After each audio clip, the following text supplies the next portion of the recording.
What them thing? Four, we want some more. 4 wins, 4, you know. Same thing. Yes, sir, one. Welcome in, Hawks fans. Your boy Bryce Lewis back at it again for another Believe in Hawks episode.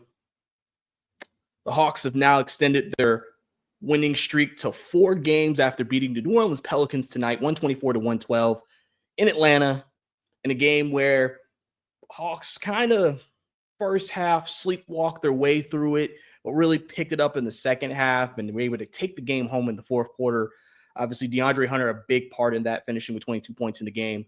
And overall, a pretty good performance tonight that, helps the team get back to 500 for the first time in about 3 weeks now. Obviously, they were 500 before all the injuries happened. And then, obviously we know how that went. We had to go through that part of the cycle of the season, but we got through it and we are here now. So really, really good win for the Hawks tonight to continue the momentum they have going forward and just trying to continue to grow upon that, really. Obviously, guys, if it's your first time watching Believe in Hawks, definitely subscribe to the channel, like the video, show some love to your boy. If this is through audio, available on any audio platform, go ahead, leave a rating or review on the podcast as well. And if you want to follow me on Twitter, if you're not watching this on YouTube, it is BRICEY_2K, Bryce_2K. If you want to team up with me and all of my takes on the Hawks as they go through this season and this journey that they're taking us on. So appreciate you guys coming in, man, like I said, for another episode. But like I said tonight, the big story of this game was the return of Dejounte Murray. Dejounte Murray comes back to Atlanta tonight. I like to call it a revenge game for Murray. And obviously the Hawks gave him a video package, not before the game. They gave it to him after the first time out. From what I saw, some people said it was a little awkward. And some people were basically like, why are we giving him a video package for 2 years? At the end of the day, my only perception of it is that he was a prominent player for us in those 2 years. So they feel like that's warranted enough. We technically have memories and moments with Dejounte. So they're like, oh yeah, we could give him a little package. But, and then, obviously if you watch the game,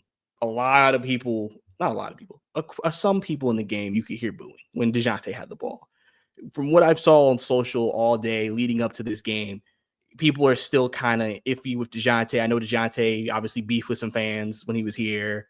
Didn't always do everything that you would maybe like your player to do with your own fan base, and that's maybe why some people feel the type of way about him and what's happened. But overall tonight, though, the Hawks did a really good job on him. Dejounte Murray in his returns with Atlanta only had 7 points, 5 rebounds. He had 10 assists, though, but 2 of 15 from the field, 1 of 7 from 3, and he was actually tied for the worst plus minus on the negative side at minus 15. So Hawks did a great job on him defensively tonight, which I'll get more into about their defensive performance. But, Dejounte Murray didn't really have a great game. And obviously, just to go with the narratives, obviously that trade the Hawks made, Dyson Daniels was the big piece in that trade for them. Dyson Daniels on the Hawks side of things, 19 points, 5 rebounds, and 2 assists, 8 of 16 from the field, 50% shooting. Didn't shoot the ball great from 3 tonight. The entire team really didn't shoot the ball great from 3 tonight. But overall, Dyson doing what Dyson does. We know the revelation that Dyson Daniels has been for this team through his defense, creating turnovers, leading the league in steals, and just being a menace on both sides of the ball. So really, really, really good stuff from him tonight. He actually had 4 steals on the block tonight also, too. So that was obviously like the big storyline, overarching storyline in this game. When the game actually played out, like I said, the Hawks, and this kind of happened against Charlotte on Saturday, where these are teams with dealing with a lot of injuries. So you're thinking the Hawks should win these games, but the Hawks aren't coming out the gate kind of taking control of the game. Pelicans had an early lead in this game, and kind of the Hawks were fighting back through a lot of the first half just to kind of keep it close. They took a lead at one point after a timeout. After the first timeout, actually went an 8-0 run, took the lead back, and then Pelicans got the lead back, and it was kind of a back and forth kind of a game. Maybe for some people, that's not really what you want to see. Again, against the Pelicans team who just against the Knicks had 10 points in the first quarter, 28 points in the first half. I mean, they had an absolutely god-awful game against the Knicks. And coming in tonight, they actually played much better, had 28 points in the first quarter. So, which, I mean, you should expect that. I mean, you don't expect a team to come out again 2 consecutive nights in a row with that type of performance. And obviously that showed tonight, because they still have CJ McCollum, they still have Dejounte, they still have Trey Murphy who played tonight. So they still had some guys who could put the ball in the basket. But overall, I mean, the Hawks were just fighting back through the entire game. And like I said, the second half is when they really kind of picked it up. I think the big thing that really kind of made this game close was the fact that the Hawks got a lot of good looks tonight. A lot of them from three, but they did not hit their threes tonight. Overall in this game, the Hawks only hit 10 threes out of 38, which is 26%. So you obviously, if you're Quinn, you want to see that get a little higher. And a lot of people have said it too. If this game wouldn't have been close if they hit 5 more threes. So it's one of those things where with the rotation that they have, even with the defensive prowess that the Hawks now have with Dyson and Richeche and Hunter and Jalen and Kobe and et cetera, you still don't have the greatest 3-point shooting. And Bogey is such a big part of that. And he didn't have a great night from the 3-point line. So that contributed to some of the struggles that they had. But ultimately, it wasn't anything that hurt the team at the end, as like I said, they were able to pull away in the fourth quarter, get some momentum going, and be able to take this win home. Hawks finished 51% overall for field goal percentage in the game, 80% from the line, had 18 turnovers. I mentioned this during the game. One of the big things the Hawks have an issue with at times is sloppy play, where they'll have like just 3-4 turnovers. It feels like in a row, and then the other team's able to take advantage, and then that's how they can get momentum. There were times tonight where the Pelicans were able to turn the Hawks over, and that's really what kind of also helped them stay in the lead.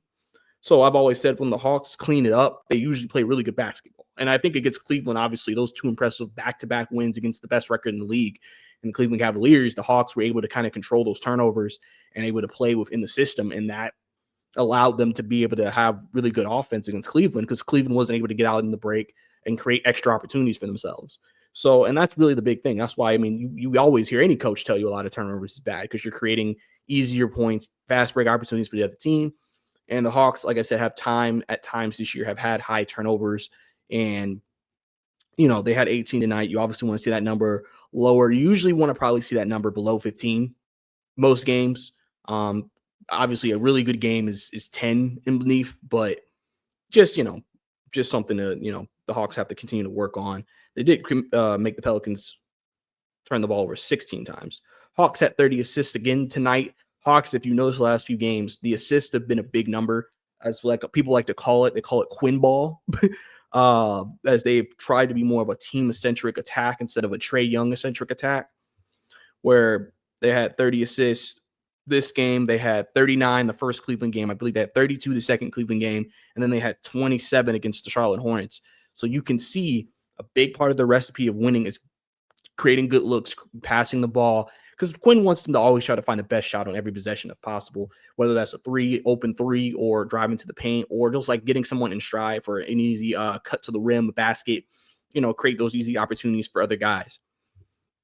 So the Hawks were able to do that tonight again. They won the rebounding battle by 10.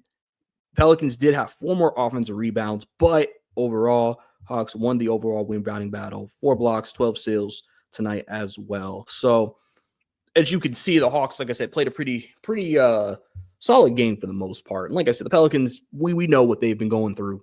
The injuries to Zion, to Ingram. Ingram, apparently, when I was listening to Bob and Anik talk about it before the game or during the game, they mentioned that they felt like he came out, had a full workout, worked hard, like he looked fine, and they thought he was going to play. And then when the Pelicans said he wasn't, it was like, oh, okay. So I guess maybe the Hawks may have dodged a bullet, but I haven't been Ingram played tonight.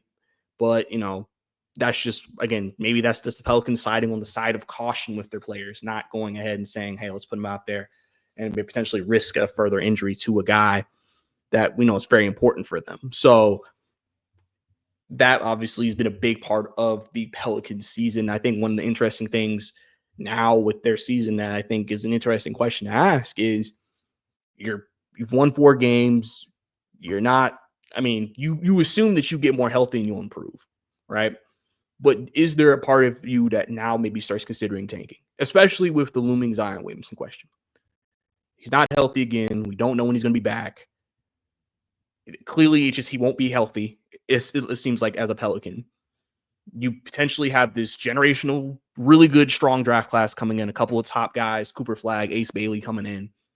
Do you potentially try to tank if you're the Pelicans and you just draft one of them and then you trade Zion? It sounds crazy, but it could be something they consider just because of the situation is Zion's just not being able to stay healthy. So, and obviously I know a lot of people in Hawks fandom would love to try to maybe get in on the Zion Williamson sweepstakes, pair him, Jalen Johnson, Trey Young, Zachary Richichet. I mean, people were probably salivating, thinking about that, thinking about, whoa, man, that's a championship waiting to happen. So just something that I just want to throw out there, just something that's interesting because they have an interesting, season ahead, like I said, especially once they get healthy, because you would expect them naturally to get better. It's kind of like almost they're the Western 76ers.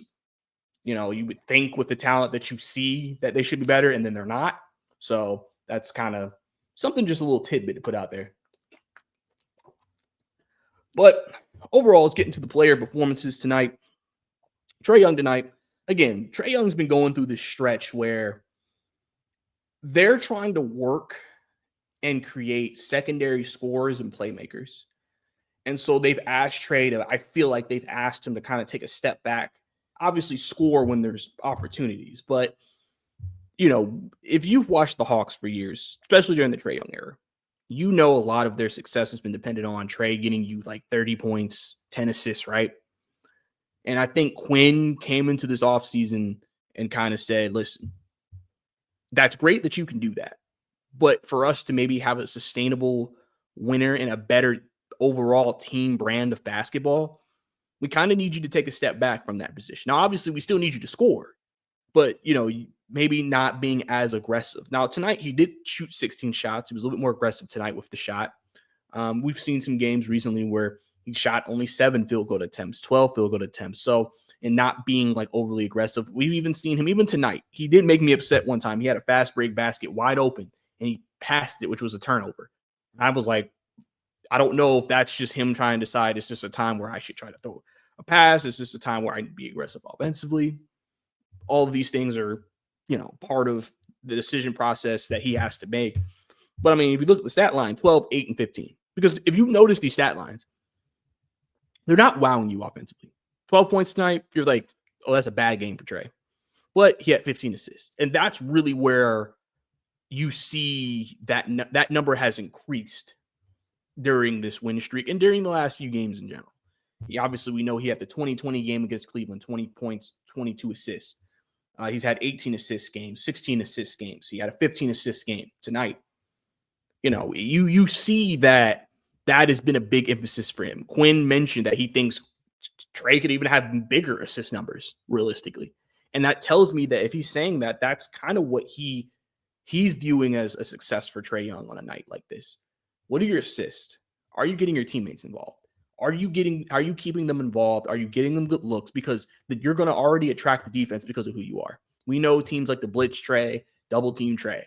And so, and in years past, because it was so Trey-centric, defenses basically just felt like we just got to get the ball out of his hands because the other guys don't know what to do.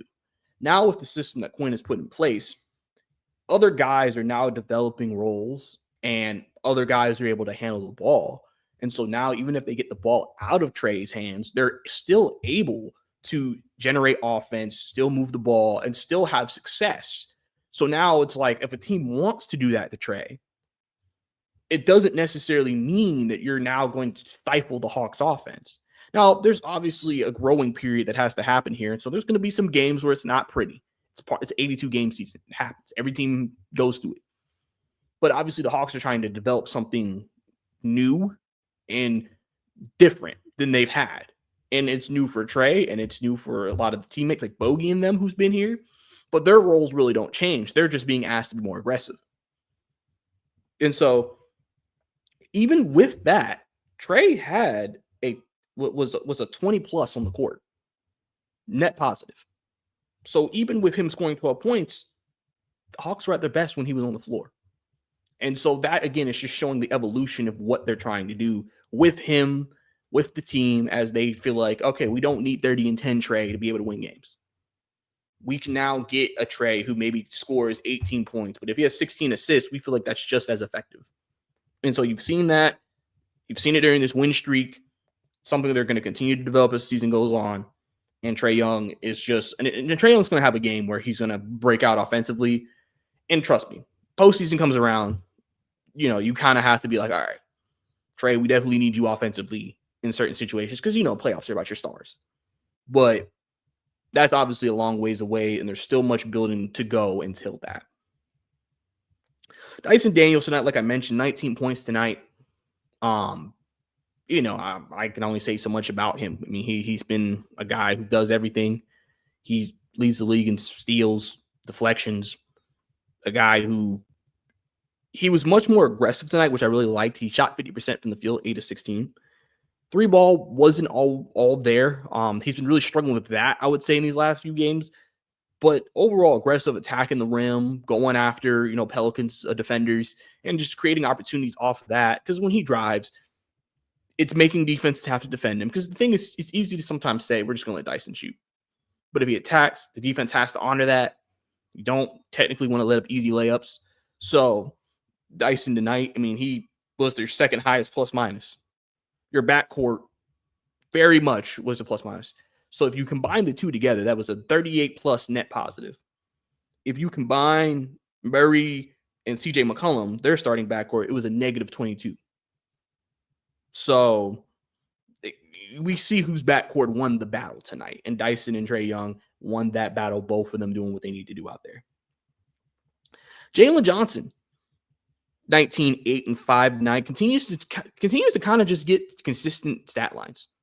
Around 20 points, which he's averaging on the season, 8 rebounds, 5 assists, shooting efficiently, 9 of 14. You're seeing a lot of 9 of 14, 8 of 11, 7 of 10 from him.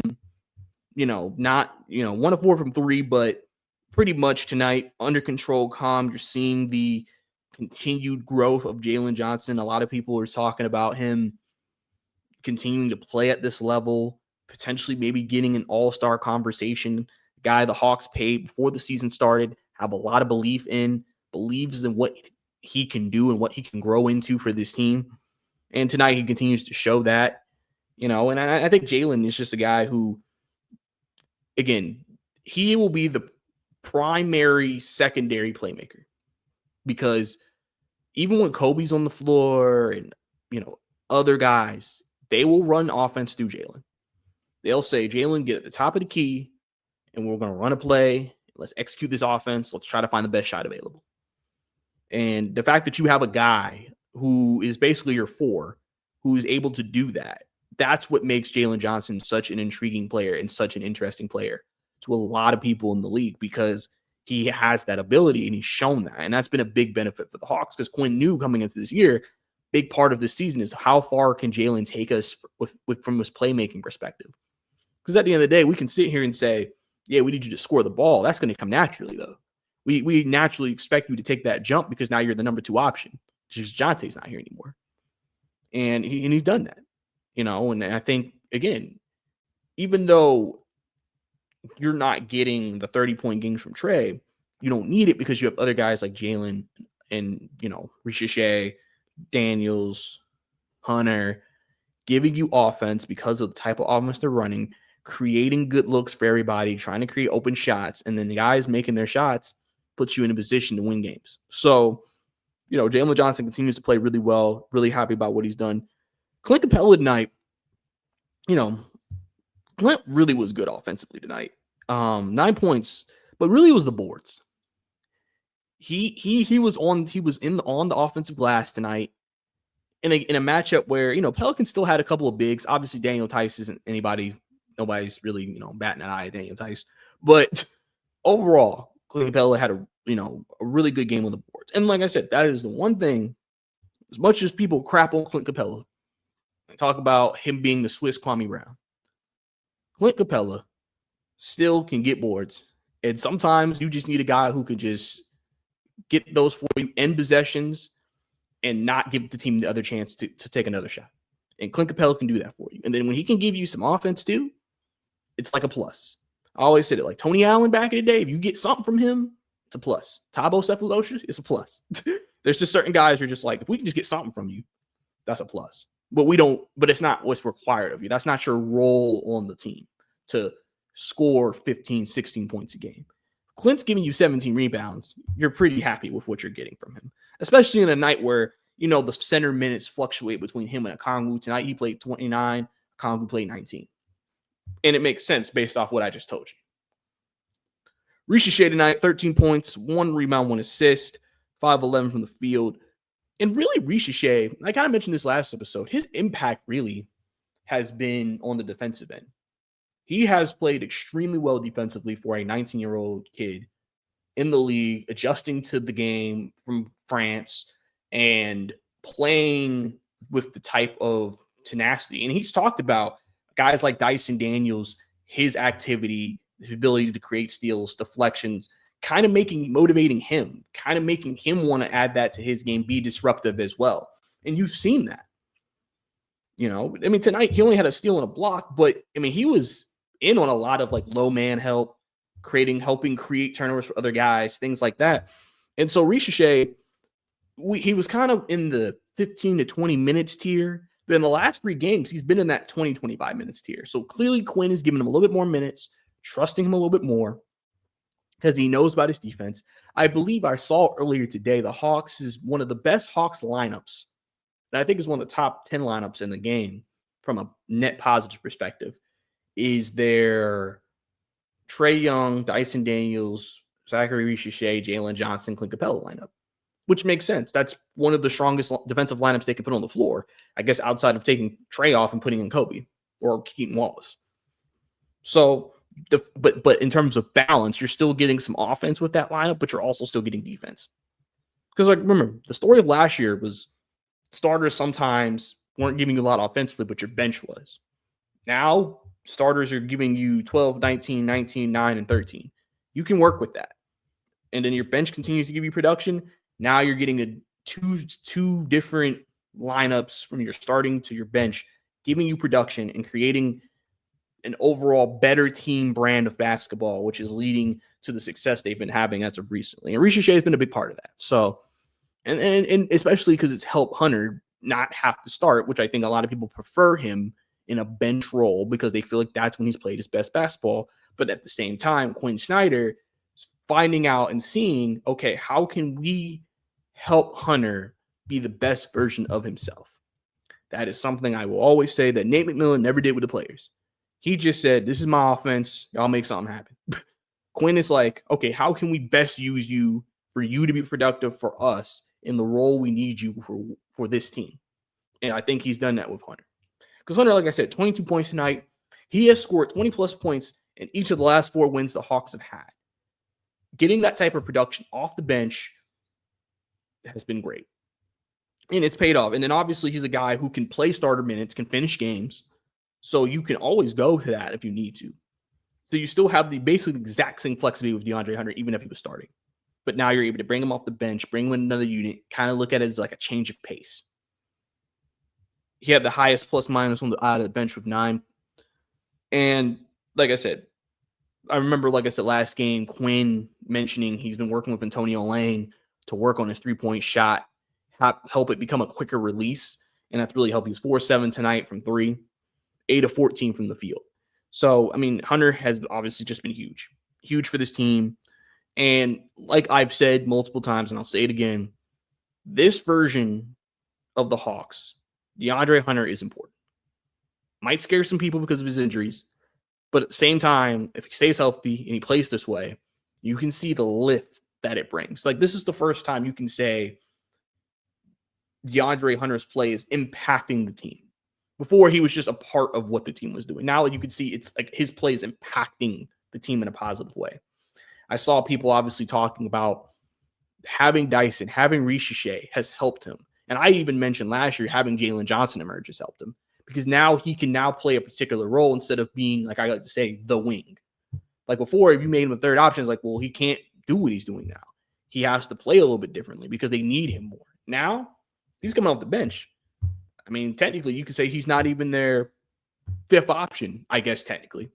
Even though he realistically is, but technically, he doesn't have to play like that because now he's just coming off the bench and just trying to provide scoring, but also provide defense and help out in any matchup that's out there against, obviously, we know what he did against Donovan Mitchell.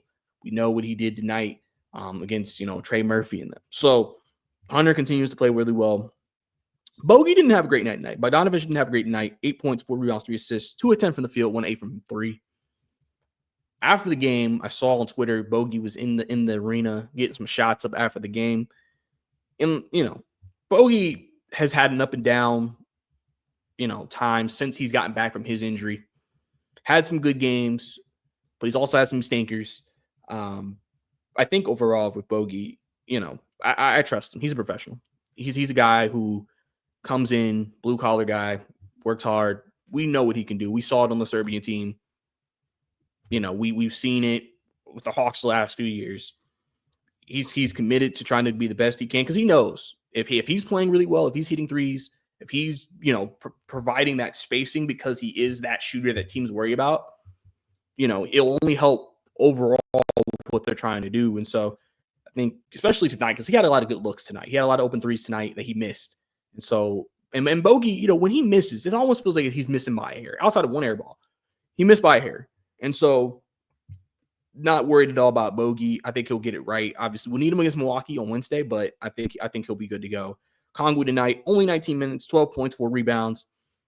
This was kind of a game, again, it's a game-by-game basis where this was kind of more of a Clint game because of the way Clint was playing. But Congu still gave you 12. So he still provided production for you, even with not playing a ton of minutes. And then Kobe Buffkin tonight, 10 points in this game, 2 rebounds, 1 assist. Kobe has really played well during this win streak. Obviously, he was adjusting his way back, coming back from the shoulder injury. Even with the amount of minutes he's playing, if he's giving you 8, 9 points in 12 minutes, you're going to be happy with that. All you really need him to do when he comes into the game for Trey, when we have non-Trey minutes, can we just stay at least even with the other team? Depending on where we are in the game, clearly, but can we stay even? And if he continues to play the way he's playing, Kobe will kind of, get the trust of the coaches more. Because like I said, there will probably be a game where Trey sits out. Obviously, we know he's dealing with his Achilles soreness. So, and, that can impact him from time to time. But Kobe eventually is going to have to start a game. And these performances, these small performances can help Quinn gain trust in him as the season goes on. Kobe gets more confident in himself. And then when he, gets the reins for a game, we get to kind of see, okay, what does the Atlanta Hawks look like with Kobe Buffkin running the point? And obviously, I'm assuming Keaton Wallace will probably be called up for that, or they can go with Vic Krejci. They have multiple options behind that as well. So, like I said, overall tonight, Hawks, like I said, 124-112 victory over the Pelicans. Now sit at 11-11 on the season. They've now climbed to 6th in the Eastern Conference as of right now, so they would not be in the play-in if the playoffs started today. Hawks have the Bucks coming up on Wednesday, Lakers on Friday, and Denver on Sunday. So a few good teams are going to be on the slate. They're going to Milwaukee Wednesday. Lakers and Denver will be in Atlanta before they travel to San Antonio, where they actually are going to have 3 days off. So that's going to be something. But that also could be because Tuesday, Hawks could find out who they're playing in the knockout stage of the NBA Cup. So they kind of have that gap in the schedule, because I'm assuming that's when the NBA knockout round will be played that following Tuesday. And we'll know who the Hawks play, and then we'll see if the Hawks can get to Vegas, and then they'll do more switches and changes to the schedule just based off matchups and things like that. And don't forget, the knockout game still counts towards the Hawks record. The actual Las Vegas games don't. So you're kind of just playing to win the NBA Cup and everybody get a payday. So we'll have to see. So keep an eye out for that for sure.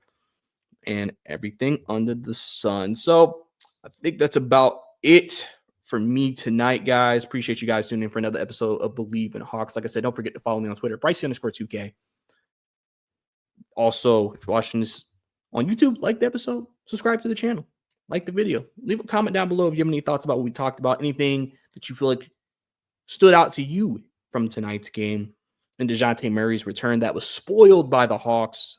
Murray not having a good game tonight. The Hawks getting out with a win, extending the win streak to 4 games. So, like I said, guys, appreciate you guys tuning in. It's your boy, Bryce Lewis. See you next time.